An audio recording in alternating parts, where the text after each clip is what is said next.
Alors, belle prestation de vos joueurs par une belle victoire 4-1.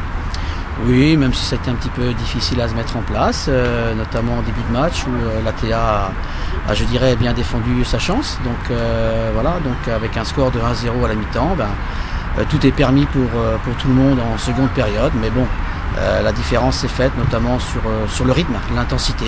Là, on a vu que l'ATA commençait à reculer avec quelques coups de boutoir, mais on avait quand même la maîtrise. Et bon, le score de 4-1 me paraît tout à fait logique. Donc, quelles sont vos prétentions pour ce championnat qui est très difficile, voilà, surtout pour nous, l'ATA, une découverte? Oui, tout à fait. Donc ça j'en ai conscience à chaque fois, hein, puisque tous les clubs, je dirais, amateurs qui montent dans cette poule-là ont des difficultés, mais c'est normal, parce que il faut un bout de temps pour s'acclimater à ce genre de niveau. Il y a une grosse différence entre ce niveau et le niveau régional. Donc bon, après, je les ai trouvés en progrès par rapport au match aller, hein, je parle de l'ATA. Et puis nous, dans ce championnat, c'est de terminer, je dirais, le plus haut possible. En termes de points, ça ne m'intéresse pas, mais en termes de jeu, hein, de projet de jeu. Donc on a vu quand même en seconde période que le projet de jeu est là et que techniquement, il y a quelques enchaînements de qualité. Donc c'est surtout là-dessus, moi, que j'ambitionne de terminer le plus haut possible avec ce genre de performance. Bon, je vous souhaite une bonne continuation. C'est gentil. Puis merci, au revoir. Merci beaucoup.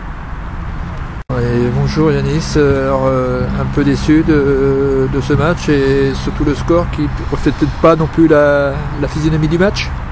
Il reflète pas, il reflète l'écart de niveau qu'il y a entre les deux équipes, je pense, dans l'investissement, dans la préparation. Je suis un peu déçu, je suis un petit peu déçu, mais pas du résultat. Je suis déçu de l'état d'esprit de mon groupe parce que bon, je ne comptais pas vraiment sur ce match-là pour réagir.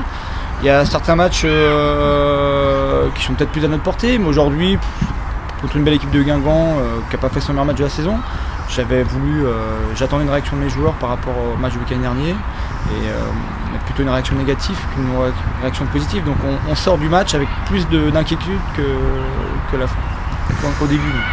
1-0 à la mi-temps, pourtant c'est un bon score, tout est jouable, la deuxième mi-temps avec quelques correctifs n'aurait pu poser des problèmes à Guingamp.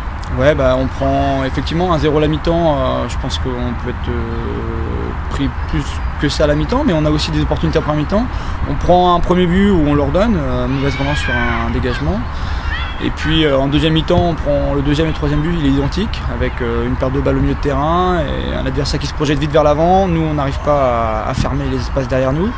Donc on fait beaucoup d'erreurs, des erreurs qu'on reproduit depuis le début de l'année et qu'on n'arrive pas à combler. Donc on travaille dessus, je ne peux pas lâcher, mais après, encore une fois, c'est l'attitude qui m'inquiète. À l'image du quatrième but où on a complètement lâché, quoi.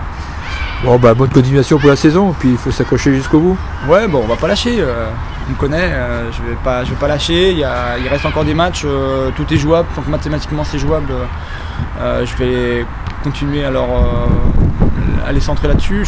Je pense qu'il y a quelque chose à faire maintenant et très honnêtement c'est l'état d'esprit qui va falloir changer. Allez, bonne soirée. Merci.